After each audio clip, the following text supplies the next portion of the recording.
What's going on, fam? Back with another episode. Hey, before I get started with my amazing guest this morning, I would just like to ask everybody to please continue to share, like, subscribe, all those good things. Amphibious Tractor Memorial, yes, matters to me. It matters to a lot of people, so if you can help that effort, I'd greatly appreciate it. And that's it for that.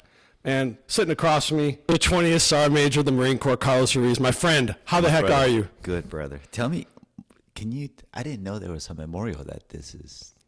The Amphibious Tractor Memorial? Yeah. I had no idea. Yeah, we're building it right there at the Heritage Walk on the east side of the museum, right? You know the walk? Yeah. It's got Reckless and all that stuff.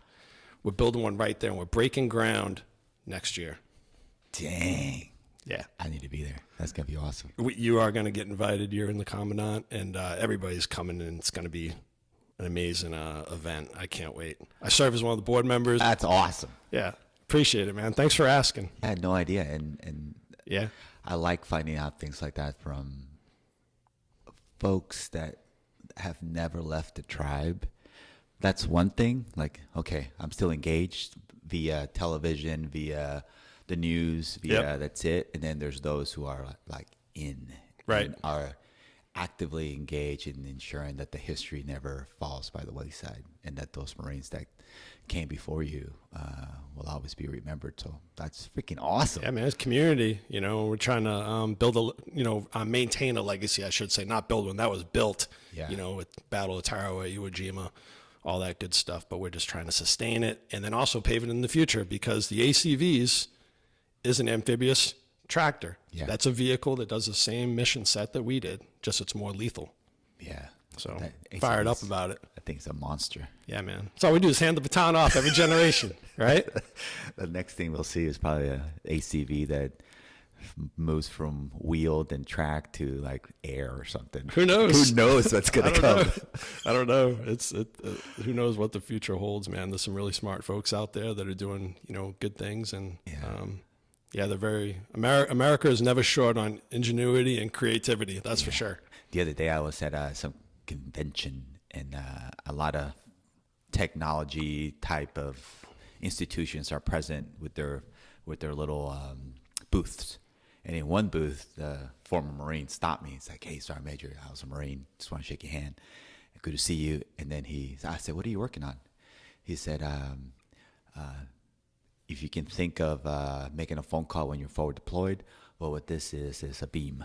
Mm-hmm. So a beam of you will show up, and you're giving the message to your loved one, or they're giving a message to you." I'm like, holy moly. Yeah. It's insane what we got going on out there. Thank you for taking the time. It means a lot to me. 20 years of friendship, you know, and you continue to support me, and you know I always support you. So thank you for taking the time. Absolutely, man. Thanks for the coffee. And thanks for the mug. Yeah. I appreciate the mug. Of course. It's very Christmassy. Now I ain't gonna lie to you, wifey's got all 50 of them, and Washington D.C. in there, and some foreign countries. So, yeah, if you want to know where all my money goes, there you go. All right, man.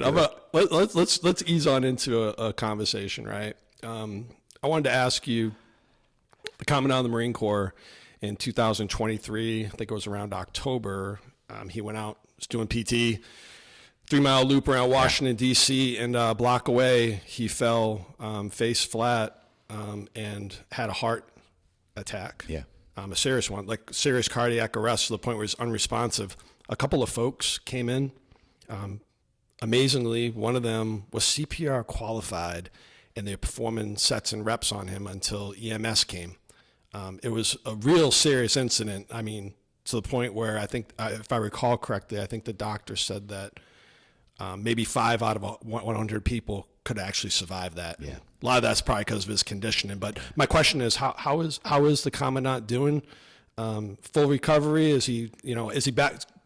How's he doing? I'll give you a great example of our day yesterday. So okay. He took a CFT 2 days ago, and 287. Right, so it's a 287 CFT for that guy, for our Commandant. Like, okay. So then this morning I'm up and I'm making sure that I get higher than a 287, because that's what we do, right? But yesterday we were at weapons field training battalion down here in Quantico, and there was a demonstration of future technologies. So we were doing the drone team and update onto all things drones and the fielding and the training and the certifying of operators for the future. And that was awesome. And then we moved into other technologies that are becoming available for the Marine Corps. And one of them was shooting a ray of energy, but it's basically you stand in between 4 cones and this person shoots you with this thing of energy and it makes your skin react as if it's on fire, right? And so it's been around for a little bit, but it's getting more and more advanced depending on the requirements that we ask for. And so, of course, we need a volunteer. So a couple of us volunteer, and then we get zapped, and it feels like you catch on fire. And then immediately, Commandant's like, well, I want to do it. Everybody got real quiet, dead silent. And then I said, no one would say it because I can see the staff and his aide and everybody moving around. And they're doing and he's moving right into that box. And then, okay, Commandant, you need to sign the waiver. Oh, yeah, sorry. And he just signs the waiver. He steps into the box, gets zapped. Jesus. So Commandant is all the way back.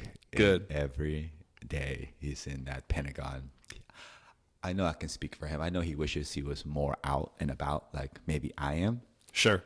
With the Marines.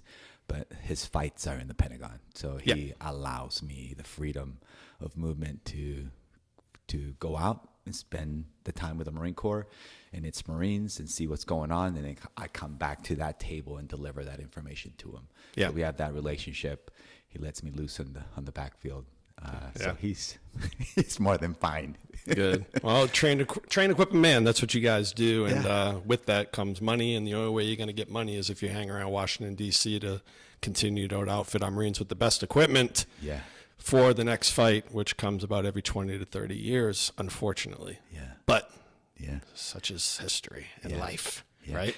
We moved into TBS after that. So we speak to every TBS class. And it's funny. I was going to ask you that future. So please tell what did you guys? So for the audience and the viewers, TBS is called the Basic School.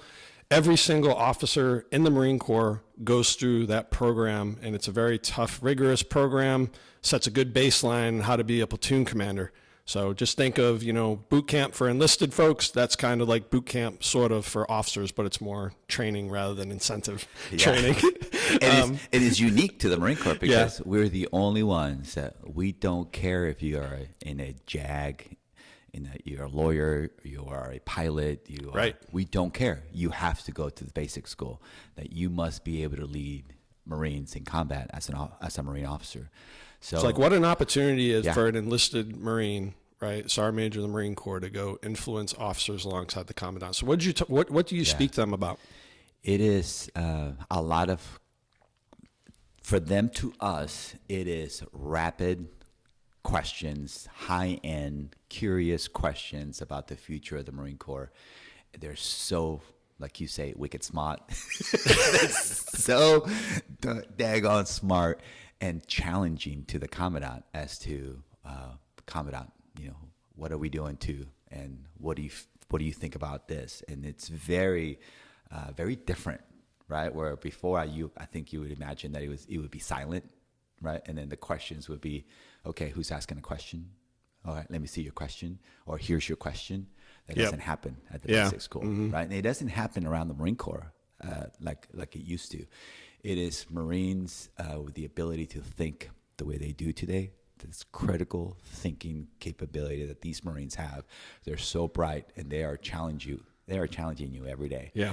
So that's how good they must be, because the information is so, it's everywhere, and you better know what you're talking about. You better know what you're talking about, and because they will challenge and they will call you out on it. So I really like that about this generation.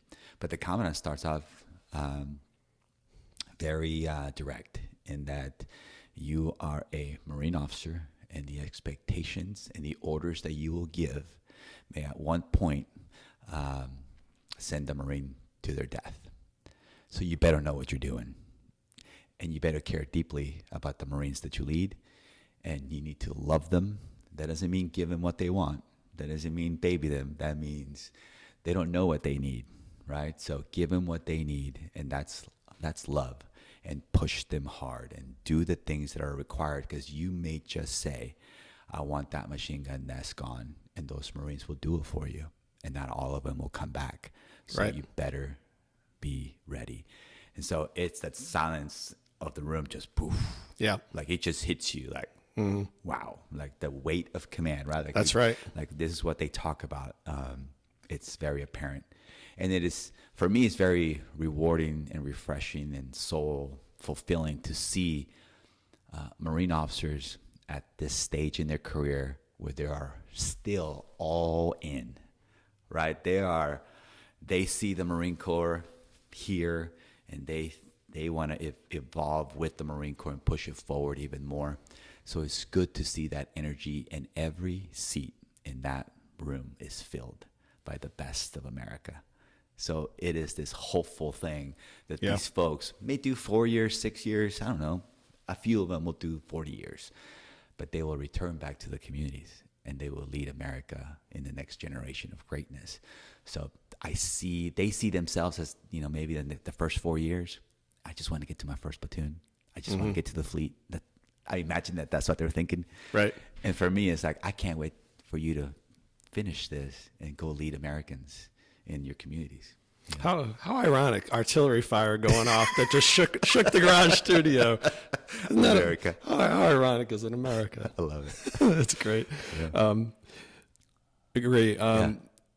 Something else that I saw recently, the Veterans Day, right?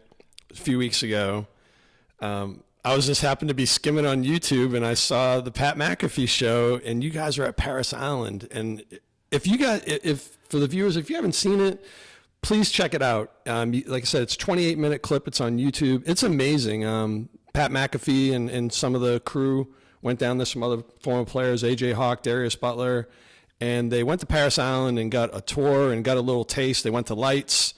But Pat McAfee, you would have thought that dude was a Marine. He absorbed that information really quickly and delivered it in a way that was just very, very relatable. But what a marketing idea! What a recruiting tool! You're reinforcing fires up there with them. We're on point. What was that experience like? It was terrifying. Yeah, because I can call him Pat. Pat McAfee is like a master. There's no script. Right?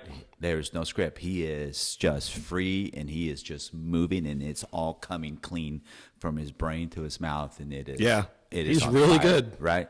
And so, he has a vision of what he wants it to look like, and he says, "Hey, you see that, that little stage area that we built up? Just stand up there, say some things, and all I really will want you to say is that live."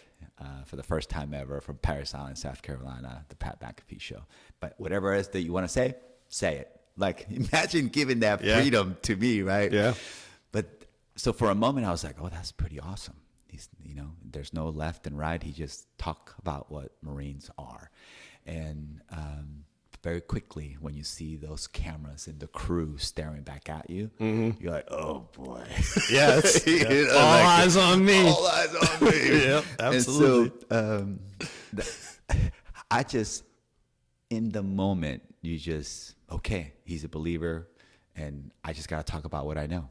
Yep. The Marines. And it went how it went. But what I found the most fascinating is that they were playing clips of that, the previous, I think it was that morning, where they woke up at 03:30 to go watch the drill instructors prepare, get the recruits up, right? And they played that live on national television, a team of drill instructors slaying recruits. Yep, saw it. Right? It was like, cool. Who else can get away with that but the Marine Corps? 4 weeks ago, you sent us your sons and daughters. Here's your sons. They all look the same. They're wearing the same thing, and they are unrecognizable I'm sure, to a parent who's looking and to try to find their son. It's like, oh, that's my son. But they have a different aura to them in that they are working as a team and they're suffering as a team, and they're evolving as a team, and all the individualities of softness and weakness and all the things that you wanted to get rid of, and you thought the Marine Corps was going to deliver that to you. It's happening, and we put it live on national television, and we said, we're not hiding anything. Here you go. If you want this, come and get it. Yeah. And that's why I think the Marine Corps continues to thrive no matter what the recruiting environment is. Yeah.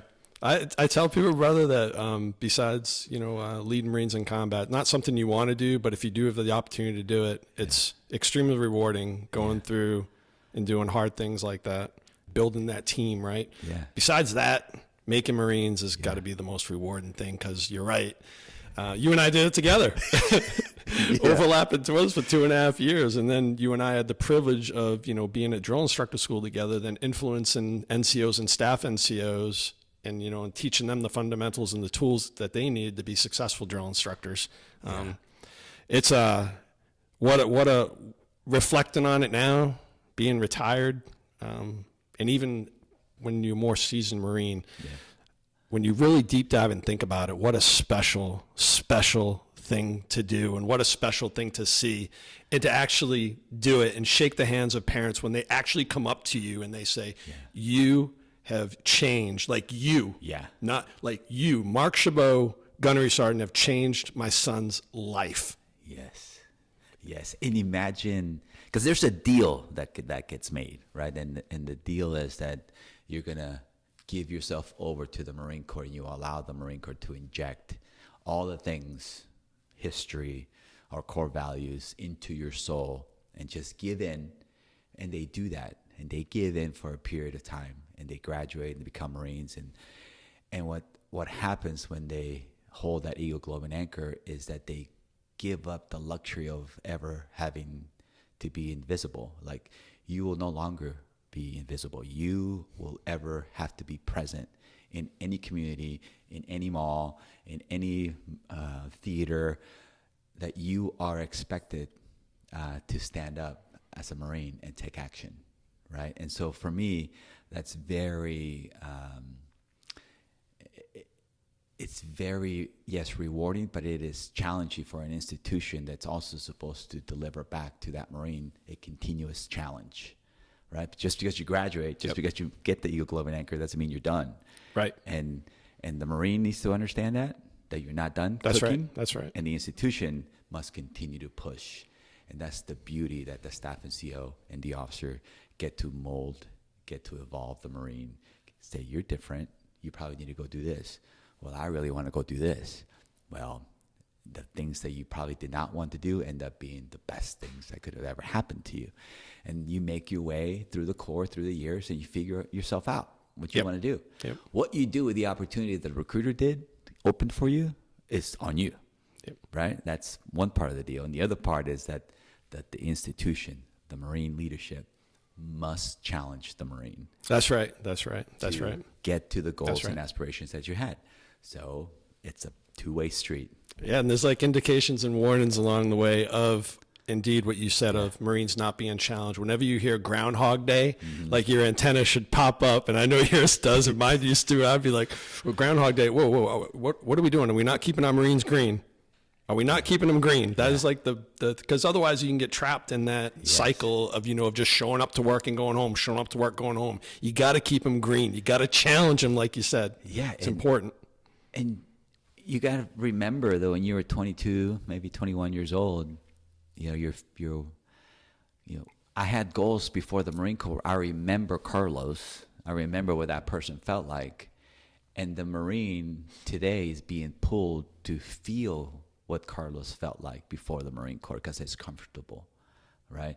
And so you start having this this fight of individuality and then blind conformity, and you're the person trying to figure out, okay, where do I fit?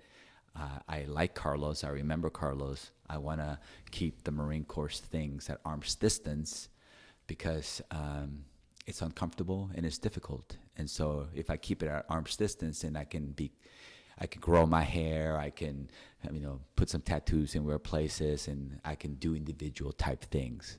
But what you realize a little later is that you probably were holding yourself back, right? You were holding yourself back because you were keeping the institution away. The same institution that you wanted to change you, you start keeping it away, arm's distance. And then you flip. And then you flip to complete conformity, like drill instructors.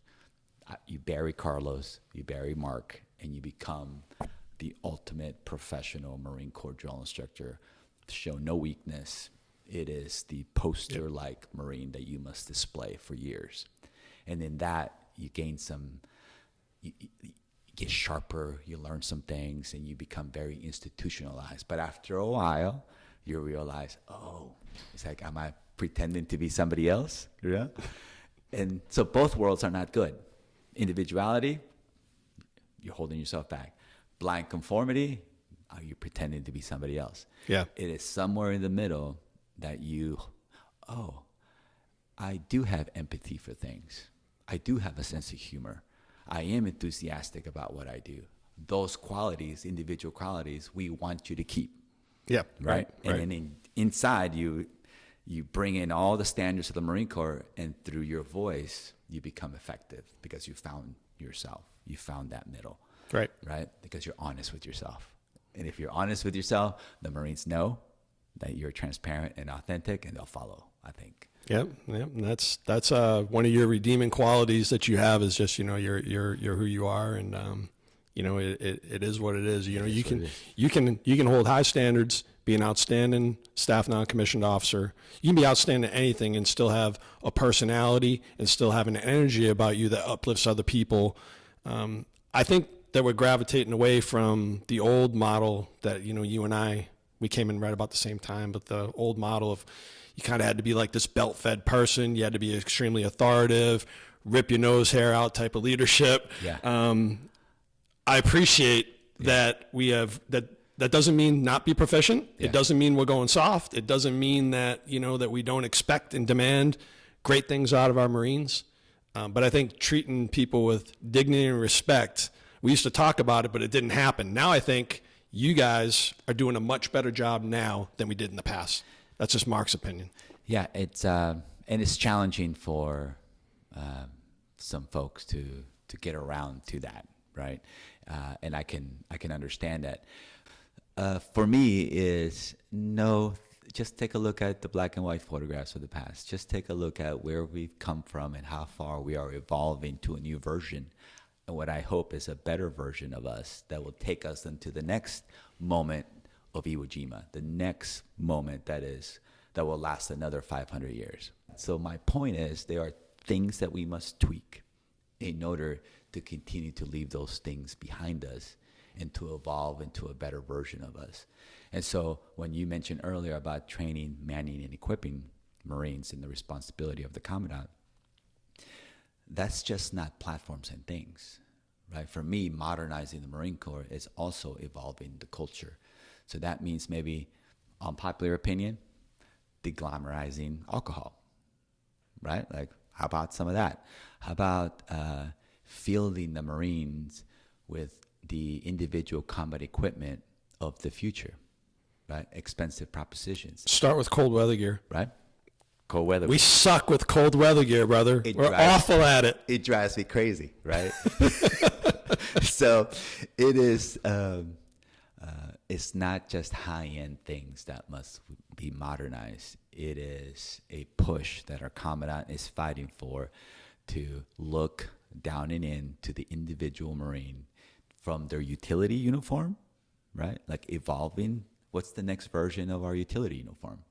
Can it resist the heat signature of your body to a $5 drone on the battlefield? Like, can we create that? We have that. What about ponchos? What about magazines? What about flak jackets that fit your body type? What about weapon systems that are measured to your arm, to your finger, to the trigger pressure, to a detailed version, a better version of the equipment? Our equipment today is not broken, but it's for today, right? Yeah. And so if we're not evolving this kind of equipment for the future fight, we're going to be far behind. Right. And we're pushing hard to pay attention to those things, but they're expensive things. I know. right? It's know. all It is. very expensive, but I think it's a responsibility that we have to deliver that to them. Yeah, interesting times for sure. 10-minute mark, and there's two more things that I definitely have to ask you. Yeah. First one is very hopeful. Young boy, in Mexico, living on a border town, had to learn the English language, coming back and forth across the border, going to school, migrate to Arizona. Marine Corps, captures you. Sergeant Major of the Marine Corps now, and a whole lot of things in between. But what a hopeful story, and what an impactful thing for people to hear that, you were not born in this country, and you have achieved the American dream. But can you talk a little bit about like drive, inspiration, hopefulness, to other people out there, so they can help, hopefully achieve, the apex that they want to get in life? Yeah, I visited the Marines on the border as they were putting obstacles, and they're welding and they're cutting and they're in the elements and they're just doing what Marines do, right? Just doing their best and just very proud of them. But I was telling a story to them that if this was my town where I lived, across the other side of the fence that they were working on, like I could see my home, right? Like it was 1 block away, and that's how I lived. So I could see as a young person the fence line between Mexico and then the land of opportunity, America, right? And from potholed, dirt roads on one end to neatly paved and beautiful, what seemed like gold streets, Right. Like that's Right. what you think when you're a child. Mm-hmm. And I was telling the Marines that in my town there were horse races that would happen. So on one side will be a Mexican horse, right? Mm-hmm. And this Yep. rider, and then the other side of the fence line was an American rider with their horse, and they used to race down the borderline of the fence line. Oh, that's interesting. Right. So like this is what like my life was like, right? And then at some point, like you said, I started going to school across, and we will make the journey every morning to go to the school in the American side and then come back. And then one year we just never came back, right? And we Right. stayed in Arizona. And I think for my family and the way that we were made to look at things was, this is a country that will repay you in spades if you give into it, right? Yeah, And so it was right. very quickly for us, learn the language, learn the customs, know what the American people value, be part of the community, work hard, put your head down, and if you do all those things, then along the way, someone will, when your name comes up, someone will say yes, and you will flourish. Sure. And I'm sure, that there are many people who have worked very hard for 30, 40, 50 years and maybe never got the spotlight that I have today. Like I have a seat at something that I'm very proud of. I just will remind people that maybe I have the spotlight here and it's very temporary, but the spotlight that maybe that you never got, you get it every day from your family. You get it every day from your children, right. from your spouse, from your parents who are so incredibly proud of what you've done with your life. You don't have to have this kind of spotlight. And for me, that's how I look at it. This will all go away. In Yep. 18 months, it's gone. Yep. And that will fade away, and number 21 will come and take the Marine Corps, continue to push it forward. And I will cheer it very hard from the sidelines. Never throwing any rocks, but just support because I'm not in the arena anymore. Right. So Right.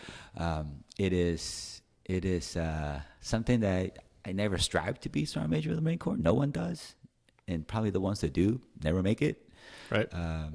And so it's still very much, how did I get here? And maybe one day I'll dissect it. But what I do know is that there were tons of people that pushed me in the direction and saved me from myself many a time. Right. Right. Said, go this way, do this, do that, when I never thought that I could do any of those things. I never saw myself in positions of whatever, but they saw me and they took action on it. And so that's what the Marine Corps is. It is the opportunity to awaken somebody's aspirations that they never themselves thought was possible, and you can deliver someone very special to this country and to their family, and all can be done in 4 years or 30 years. Does not matter. Right. You know? Yeah, it's amazing. You know, I was privileged to be born here, and didn't have as many challenges along the way. Different set of challenges, I should say. Yeah. But when you're talking, you know, like not born here, and you have to learn American culture. Like I didn't have to learn the culture. I had to like undo a lot of bad things, but I didn't have to learn the culture. I just have a deep admiration and respect for that, for all you guys, you know, who come here, and then you're extremely successful on the end of it as well. And this is not over, right? No, of course not. So no. Service is a lifetime. Yeah, it's a lifetime. It's a lifetime. Right. And I love that you said that, because if I think that being the 20th Sergeant Major of the Marine Corps is going to be the best thing I ever do, then I just might as well go take a nap and just, just tap. But I don't see it that way. I don't want to slow down. I want to continue to serve and give back to this country that made this so possible for me and my family, and many Marines who have gone before me, much like you, doing this now and giving back to the Marines that came before you. I mean, that's just a life worth living, I think. Yeah, no, it is. It is. Yeah. There isn't a moment, there hasn't been a place where a veteran hasn't come up to me of all services and says, thank you for what you're doing, right? And I shake their hand. I say, thank you for what you're doing, right? Don't leave our tribe. Stay in our tribe and see where you can help. And if you see a Marine not doing the things that they're supposed to be doing, I am asking you to snatch them up and remind them who they are representing. Right. So make sure they're conducting themselves appropriately. So I like to activate the veteran to come off the sideline and be part of the evolution of the Marine Corps. And that if you can do better, if you know that there's something better, then you should do better, right? I just want us as a community, as a Marine Corps community, to be engaged in a way that helps us evolve. If we go back to the past and look at our history, good. But if we are going to the past because that's the way we've always done things, or this is tradition, I would ask you I would remind you that tradition has a purpose, right? The tradition of being fit is correct. Tradition of knowing our history is correct. Tradition of being proficient in your job is correct. All the other stuff that you're calling tradition is probably not tradition. Probably not. Probably not.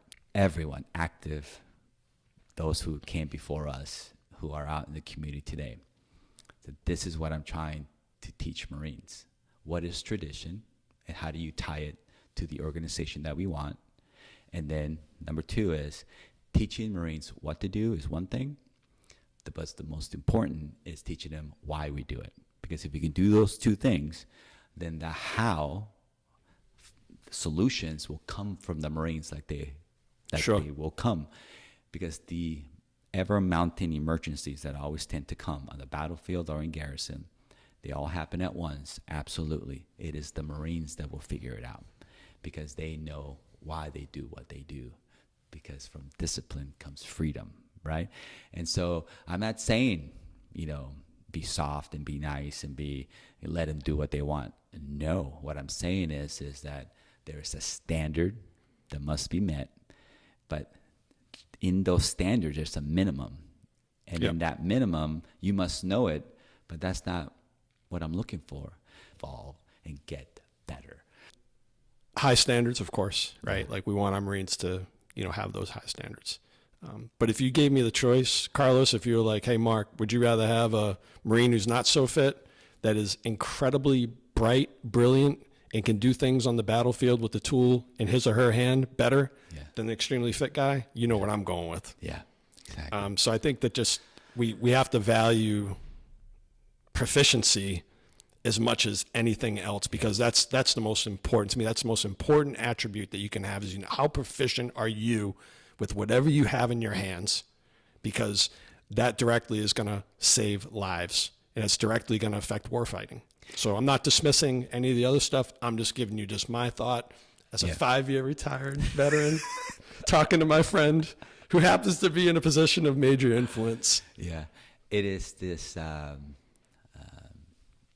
professional warfighter, right? Like, we spend 99% of our day teaching Marines how to be more lethal, and we talk to them about, let's say, things like control, the word control, and everything is under control, from control breathing to control pairs to trigger control to, it's all on a warfighter mentality of being under control, lethal, understand your environment, your assets. We do that like nobody else. It is the other side that this is where I think I belong, and what I'm trying to come across and hopefully explain a little better, is that the development of the person is just as important. And so control also comes into play when you're wearing civilian attire. Yep. And that you have control of your emotions, that you have control of your actions. You have this idea that I am developing a human being who just spent 21 years at home, and now is alone in the barracks room with a squad leader down the wing and a sergeant maybe down the other wing. And this is our responsibility, to teach both worlds, to develop them into human beings that can function in society, so humble and professional that the society around them can't help to think, like, wow, you're different. Did you serve? You're a Marine, weren't you? Like, what biggest compliment is that? That you don't have to say anything, that someone calls you out because the way you move, the way you talk, the way you communicate, the way you articulate things, how compelling you are when you're formulating an argument or a position. Like, this is what I want for the Marine Corps. That, yes, lethality, lethality, lethality. While that's happening, you're working on the human being. And I think we can do a lot better in that world. Agree. Used to be in 2nd Marine Division. We used to call it skill versus will. We said we always put a lot of effort into the skill piece, proficiency, but we had to work on the will part of it too, which is exactly like you said, the human piece of it. Yeah. Good. We're out of time, unfortunately.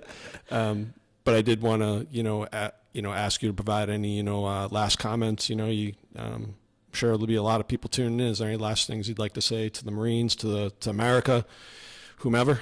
Yeah, I think you should know that your Marines, you can still go to range 400 today. It's an impressive place. You can still go there. What's today? Thursday? Today's Thursday. Today's Thursday.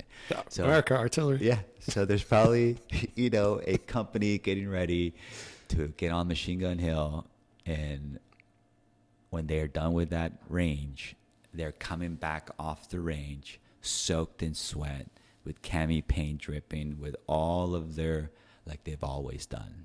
They've never quit on themselves. They don't quit on themselves. They do their very best to give every effort to finish the objective. Like, that's still here, from recruit training that you saw on the Pat McAfee show, to the range, to people in the Pentagon, to people in logistics, they are still, tackling the environment, the lack of resources, the lack of whatever it is, does not matter to the Marine. They'll just get it done. It is the adults in the room that must come on top of that and deliver the rest of it, right? Yep. So while they are sacrificing their bodies and their wallets and everything in between and their families to accomplish the mission for us in this country, it is us who must say, we will fight for them. We will fight for the base, for a better house, for a better barracks, for a better meal. We will fight for those things because this is what they're doing for us. So those Marines are worth it. They're the same Marine, brighter and faster, and they ask a lot of questions, which is good. That is a good thing. And they would run circles around previous generations. And you can get mad all you want for that statement, I see it every day. They are just special. And they need to be pushed differently. That's all, right? They need to be still challenged and still pushed in a different way than how we were, right? Maybe we needed a lot of in your face, right? Because we were a bunch of weirdos right around. Oh, man. And that's what was needed at the time. What's needed in this time is what's happening, which is a different drive, a different way of reaching them. And in that, they still find a way to win. And you see that in every news agency. Marines are everywhere, still doing Marine things. So you should be very proud of them, because I know I am. Oh, I am. I'm proud of them. I know America's proud of them. Just to go back to helping me in my seat, teach Marines why we do what we do and what makes the Marine Corps special. Third MAW invited me to PT, and they had a staff NCO PT. So I go to Okinawa, and first MAW. I go to Okinawa, and the first platoon, right, is all E9s. Right? Nice. So, Sergeant Major Sal Garcia, of course, you're going to have all E9s in the Alpha front. Company. Right? That's right. So, because there's doers, right? So Major Garcia is a doer. So, lead from the front, E9s, platoon in the front. And then you had the rest of the ranks, right? Yep. Well, right face, forward march, double time, and the cadence was butter. Really? Right? E9, like, all the cadence. They were fighting it. They were fighting to get into the line to call cadence to the platoon. Oh, that's great. Hey, to do 2 or 3, get out, my turn, right? And it never stopped. It was just one beautiful cadence after another, motivated E9s, right?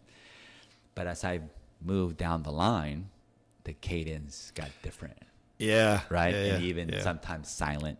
Yep. Right? I get your point. And then the other day at PTing with NCOs, I called cadence, and I asked for delayed cadence, right? And it was silence. Oh, no. Right? And so this is the little things. Yeah. Right? Yep. That if you don't watch it and you assume that it's being taught, it's not. It's our responsibility to teach it. So if you don't watch it, in 10 years, cadence is gone out of the Marine Corps. Right. Right? And so what else can you add to that long list of why we do what we do? The Commandant said 1/8 of an inch. We said left or right. Why? And put a why to that. There is one reason, because the Commandant said so. Yep, that's a reason. That's a good reason. Yep, right? That's how it works. But then 2, the generation of today wants to know why. They want to know how does this affect my life? How does this affect my job? How does this affect the field? And so I want us to teach that more and more. Why do we call cadence? Why do we do those things? Why can't we just do PT on our own and send a selfie and tell you I'm at the gym? Yeah, rainbow PT gear everywhere. Right? Digital Quantico. formations, right?